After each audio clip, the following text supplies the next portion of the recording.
अब बिल्कुल red button पर हाथ रख दिया गया है। वो रेड बटन अगर उसे क्लिक कर दिया तो 3 मिनट में तेल अवीव खत्म।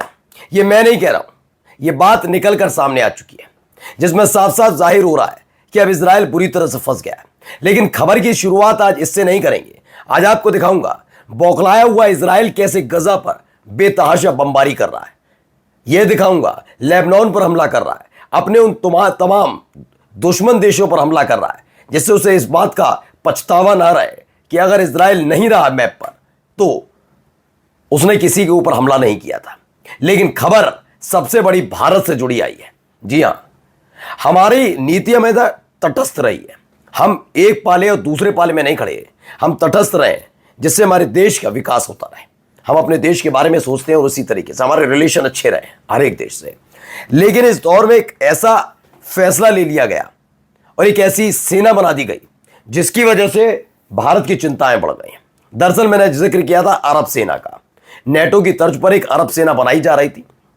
उस अरब सेना का सीधा असर कैसे भारत पर होने जा रहा है आज आपको दिखाऊंगा।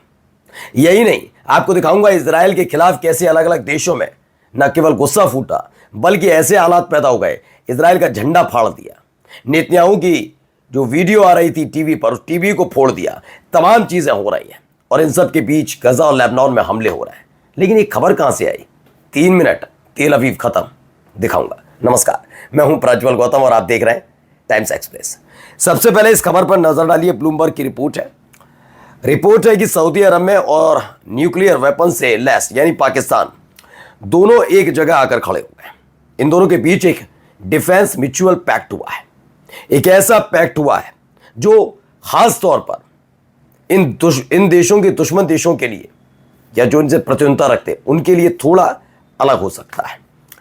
अब पाकिस्तान के साथ हमारे रिश्ते कैसे हैं आप समझ ही रहे हैं। दरअसल ये चर्चा कहां से शुरू हुई वो बताऊंगा, लेकिन पहले पैक्ट क्या है वो समझिए। पैक्ट ये है कि नेटो की तर्ज पर इन्होंने एक दूसरे से पैक्ट करा है। अगर किसी भी एक देश ने सऊदी अरब पर हमला कर दिया तो यह हमला पाकिस्तान पर हुआ माना जाएगा और पाकिस्तान अपने आगे जितने भी सुसज्जित हथियार होंगे उनका इस्तेमाल सऊदी अरब के दुश्मन के लिए करेगा।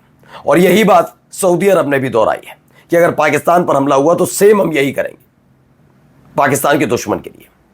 पाकिस्तान के साथ हमारे रिश्ते कैसे हैं हर कोई जानता है, लेकिन क्या इन सब के बीच ये सवाल उठता है, क्या अरब सेना जो धीरे धीरे विस्तार रूप लेगी उसमें भारत के लिए कहां जगह होगी?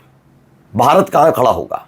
इन 57 देशों की अगर ये सेना बनकर खड़ी हो जाती है तो इन देशों के साथ चल रहे हमारे बिलैटरल डायलॉग्स कहां जाकर खड़े होंगे? सऊदी अरब को लेकर कई तरह की बातें कही गई, लेकिन क्या वो बातें सार्थक होती नजर आई? इजराइल के साथ हमारी दोस्ती क्या भारी पड़ती नजर आ रही है? क्योंकि अकेला इजराइल अब कुछ करने के मूड में नहीं, कुछ है भी नहीं वो। लेकिन अगर उस इजराइल के लिए क्या हम 57 देशों से मुखालफत हो सकते हैं या दुश्मनी ले सकते हैं, यह सोचना जरूरी है। क्योंकि एक रिपोर्ट निकाल कर दी गई, उन्होंने कहा फॉरेन पॉलिसी अपडेट क्या हुआ है, इसमें बताया गया पाकिस्तान को लेकर जैसा भी दावा किया जा रहा है समझते चलिए। देखिए, पाकिस्तान के साथ चीन के अच्छे रिश्ते हैं। अमेरिका ने भी अपनी औकात दिखाई थी। रूस के बारे में मैं नहीं कहूंगा, इसमें एक नाम गलत है। रूस आज भी भारत के साथ खड़ा है। तुर्की, ईरान, तुर्की ये वो देश हैं जिनके लिए गंदगी उगलने का काम हमारे ही देश के अंदर किया जाता, तो ये भी एक बार रोक लगनी चाहिए थी। खैर, मैं तुर्की और ईरान दोनों के लिए कहूंगा। ईरान से भी हमारे अच्छे संबंध हैं, तुर्की से भी। लेकिन सऊदी अरब अब जाकर बैठ गया वहीं पर। बांग्लादेश और अजरबैजान से उम्मीद भी नहीं थी। ये तमाम देश हैं, नेपाल, कतर, ये। लेकिन बताया कि भारत अगर इन देशों की तुलना में दिखाए तो इजराइल की वजह से ये सब हुआ है। लेकिन क्या इजराइल और अमेरिका में आपस में ठनी है? यहीं पर ये गलत हो गए। खैर, एक नया गुट तैयार हो रहा है और ये गुट अमेरिका के लिहाज से भी घातक हो सकता है एक वक्त में आने पर, यह बात समझिए। लेकिन नेटो की तर्ज पर अगर खड़ा होगा तो अमेरिका के लिए भी घातक है, लेकिन भारत की चिंताएं बढ़ाने वाला भी है। अब आइए गुस्सा जरा देखते चलिए कैसे कैसे गुस्सा निकाला जा रहा है, लोगों में नाराजगी कितनी।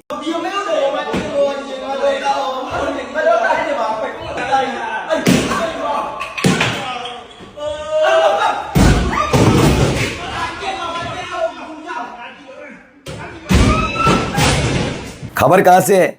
ये निकली है गजा में जिस तरह के हालात पैदा हुए हैं उसे देखते हुए लोगों में गुस्सा बढ़ता जा रहा है। इंडोनेशिया में एक व्यक्ति जिसने नेतन्याहू को अपने टीवी पर देखा, उसके बाद उनका गुस्सा भड़का और उन्होंने टीवी ही तोड़ दिया। अब देखिए यहाँ अंतर्राष्ट्रीय बेइज्जती कैसे हो रही है इजराइल की, वो भी देखिए। यहाँ क्या हो रहा है मैं दिखाता चल रहा हूँ आपको। ये तुर्किश एथलीट टाइज चल रही थी, तभी किसी की नज़र इजराइल के झंडे पर पड़ी और उसके बाद उस झंडे को टांग दिया गया ऊपर कि इजराइल की कोई ज़रूरत यहाँ पर नहीं। कई और देशों का झंडा आप देख सकते हैं यहाँ पर। तो इन सब के बीच ये होता हुआ भी नजर आया। अगली खबर आपको दिखाता हूं, ये देखिए। फिलीपींस ने एक बड़ा ऐलान कर दिया है। फिलीपींस ने साफ तौर पर कह दिया है कि वो किसी भी कीमत पर इजराइल से हथियार अब नहीं खरीदेगा। यानी हमारे भी संबंध, यानी फिलीपींस के संबंध ने कहा कि हमारे संबंध पूरी तरह से फिलीपींस के साथ खत्म हो रहे हैं, इजराइल के साथ। यानी खुल्लम खुल्ला ये ऐलान कर दिया गया है। अगली खबर दिखाता हूं, ये भी देखिए। लेबनान से ये तस्वीर निकलकर सामने आई। लेबनान में कैसे हालात पैदा किए जा रहे हैं समझिए। ये भी एक तस्वीर है, ये भी एक खबर है। यहां पर हालात कैसे बने हुए हैं जरा समझिए। इससे कैसे धुआं उठ रहा है।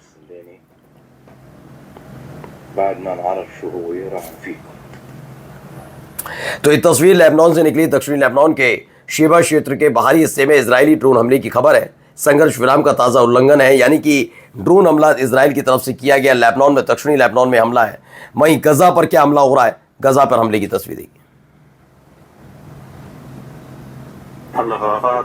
ये देखिए कितना भारी हमला होगा, भीषण हमला होगा, आप अंदाजा लगा सकते हैं। लगातार इस तरह के हमले गजा पर किए जा रहे हैं। इन तस्वीरों को देखकर आप अंदाजा लगाते चलिए कैसे हालात वहां पर पैदा किए जा रहे हैं। ये इससे बौखलाए हुए हैं कि फिलिस्तीन को आखिरकार मान्यता क्यों दी गई, उसके बाद ये हालात बन रहे हैं। आइए अगली तस्वीर देखिए, कैसे वहां से लोग भागते हुए भी नजर आ रहे हैं। ऐसा दावा किया जा रहा है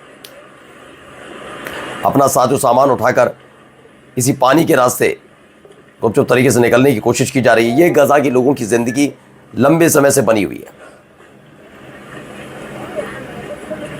तो यहां से निकलना, देखिए पूरा पूरा समुद्री क्षेत्र है उधर।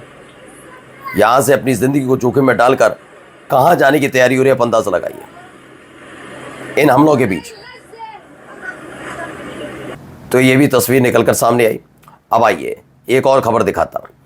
ये आया है कि हमास जो है एक बड़ा हमला करने जा रहा है। IDF के जो बड़े टैंक हैं उनको पूरी तरह से ध्वस्त करने की तैयारी कर रहा है। दरअसल गजा पर जिस तरह से हमला हो रहा है उसे लेकर हमास अब बहुत ज्यादा नाराज नजर आ रहा है। वो एक बड़ा हमला करने की तैयारी में है। दावा यह भी किया गया है कि अगर अमेरिका थोड़ा भी समर्थन बंद कर दे इजराइल को, तो एक ही दिन में पूरा इजराइल के कई टैंक ध्वस्त हो जाएंगे और भारी नुकसान, हजारों की तादाद में इजराइल के सैनिक मारे जाएंगे। एक और खबर यह है, रेगुलर रिमाइंडर दिया गया है शाहीन 3, इसके बारे में बताया गया। शाहीन 3 का जो है वो महज 12 मिनट के अंदर तेल अवीव को पूरी तरह से बर्बाद कर देगा। और अगर ये हुआ तो यकीन मानकर चलिए इजराइल बचेगा, लगता है। नमस्कार।